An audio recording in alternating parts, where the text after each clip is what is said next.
Class. आज हम आपको पार्ट 10 श्वसन तंत्र के बारे में पढ़ाएंगे। तो जैसा कि आप जानते हैं, श्वसन का मतलब होता है सांस लेना। जब कोई जीव सांस लेने की प्रक्रिया करता है तो इसका अर्थ है कि वह श्वसन कर रहा है।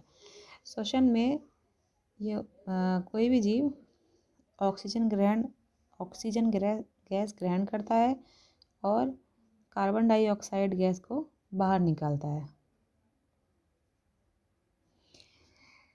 इस प्रक्रिया को श्वसन कहा जाता है। तो श्वसन प्रक्रिया जो होती है वो दो प्रकार की होती है। पहली वायवीय, दूसरी अवायवीय।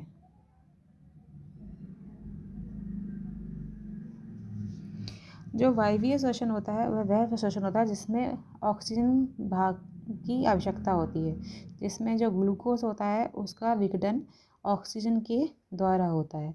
अवायवीय श्वसन वह होता है जिसमें ऑक्सीजन की आवश्यकता नहीं होती, वह बिना ऑक्सीजन के ही ग्लूकोज का विघटन कर देता है। तो जो वायवीय श्वसन है वह सभी जीवों में, जैसे पेड़ पौधे, जानवर और सभी में होता है, जबकि अवायवीय श्वसन जो होता है वो सूक्ष्म जीवों में पाया जाता है।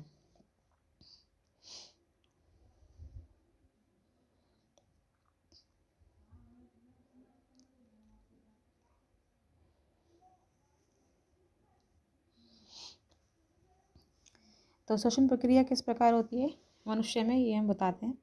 इसमें कौन कौन से अंग भाग लेते हैं। सबसे पहले नासागुहा, यानी कि नाक की जो आपकी मुख के ऊपर जो नाक होती है, इसमें आपके नाक के जो छिद्र होते हैं उसे नासागुहा बोलते हैं।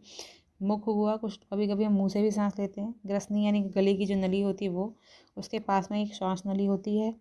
फिर उसके बाद वो श्वास नली नीचे जाके फेफड़ों में खुलती है। हमारे शरीर में 2 फेफड़े पाए जाते हैं। इसमें आंतरिक संरचना दी गई है फेफड़े की। जो फेफड़े होते हैं उसके अंदर छोटी छोटी नसें पाई जाती हैं, जिसमें इस तरीके से नलियाँ होती हैं और छोटी छोटी कूपिकाएँ बनी होती हैं इस तरीके से उसमें। ये कूपिकाएँ जो होती हैं जिसमें ऑक्सीजन भर जाती है और खराब कार्बन डाइऑक्साइड गैस जो होती है वो बाहर निकलती है। और नीचे के हिस्से में ये जो भाग होता है इसे हम डायफ्राम कहते हैं। और ये जो फेफड़े होते हैं वो वक्ष यानी कि जो वक्ष की हड्डियाँ होती हैं, पसलियाँ, उसके अंदर सुरक्षित रहते हैं। तो ये इस तरीके से पूरे मनुष्य के श्वसन तंत्र का निर्माण होता है। इसे श्वसन तंत्र कहा जाता है। जो चित्र आप देख रहे हैं मनुष्य के श्वसन तंत्र का है।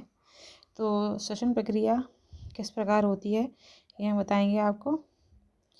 तो मनुष्य की श्वसन प्रक्रिया में जो शुद्ध वायु होती है वो नाक के ज़रिए आपके फेफड़ों में प्रवेश करती है अंदर की ओर। जैसे चित्र में दे रखा है, आप देख रहे हैं कि फेफड़ों में आती है। तो जो फेफड़े होते हैं उसमें ऑक्सीजन गैस भर जाती है और फेफड़े बाहर की ओर फूल जाते हैं। और डायफ्राम जो होता है वो नीचे की ओर गति करता है। जो आपका डायफ्राम होता है वो नीचे की ओर होता है, इसलिए आपको सीना फूलता हुआ महसूस होता है।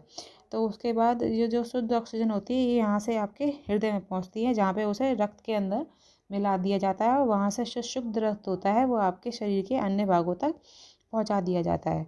उसके पश्चात जो अशुद्ध रक्त होता है उसमें से कार्बन डाइऑक्साइड गैस को बाहर निकाल के आपके दोबारा फेफड़ों में भेज दिया जाता है और वहाँ फेफड़े जो होते हैं उसको दोबारा से नाक के ज़रिए बाहर निकाल देते हैं। और इसमें पसलियाँ जो होती हैं वह आपकी सिकुड़ जाती हैं और डायफ्राम जो है दोबारा से पहले पुरानी स्थिति में आ जाता है। तो इस प्रकार आपकी श्वसन प्रक्रिया जो होती है वह पूर्ण हो जाती है। अगला है